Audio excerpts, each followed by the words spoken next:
So, when you think about advanced mindfulness, what comes to mind? Probably a sense of calm, right? Peace and quiet.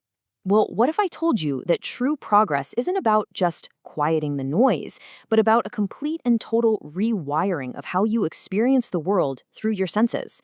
Yeah, it gets pretty deep. Let's get into it. But first, let me ask you something. Just take a second and think about your own life. When you get really fired up or feel that sudden pull towards something, where does it start? What's the spark? Is it usually something you see? Something you hear? Be honest. Which sense has its hand on the steering wheel of your emotions? All right, here's the game plan for today. We're going to start with our built-in sensory hierarchy. Then we'll dig into the real roots of our reactions. After that, we'll see how we can actually go about rebalancing the senses, which leads to this fascinating stage called a deceptive calm. And finally, we'll uncover the true objective of this whole entire process. Okay, first up, our sensory hierarchy. It's funny. We tend to think we experience the world through all our senses equally, but that's not even close to being true. From day one, our mind has a very clear and very imbalanced pecking order for what gets our attention. And this chart just lays it all out, doesn't it? For pretty much all of us, sight and sound are the absolute kings.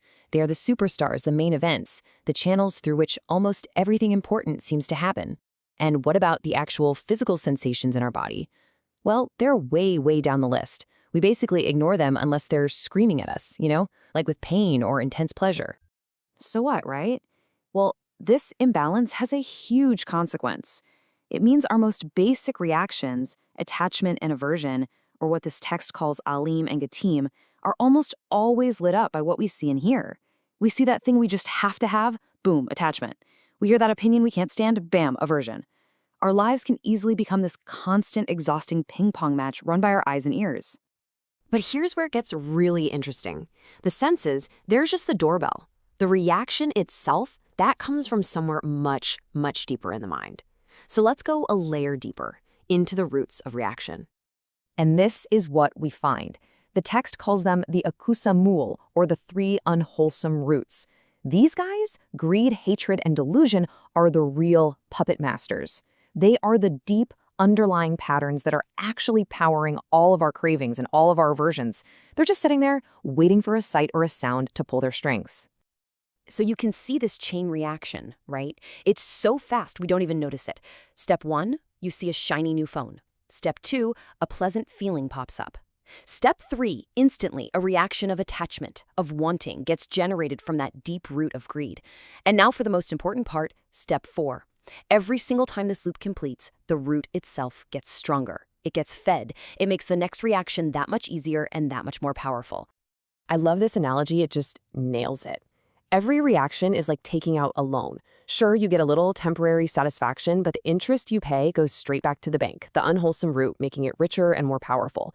So with every little act of craving or aversion, you're literally strengthening its hold on you for the future. It's a tough cycle. Okay, so that's the problem. It's a pretty vicious feedback loop, isn't it? So how in the world do you break it?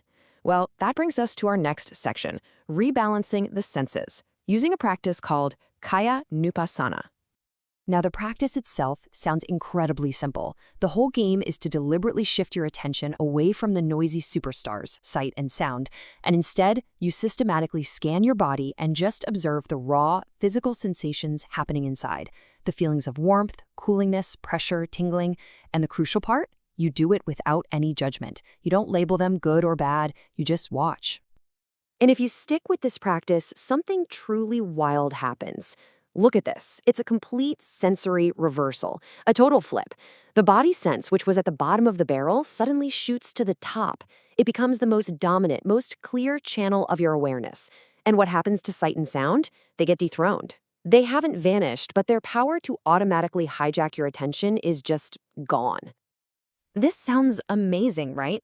I mean, a life with way less reactivity, less anger, less craving. This must be the finish line.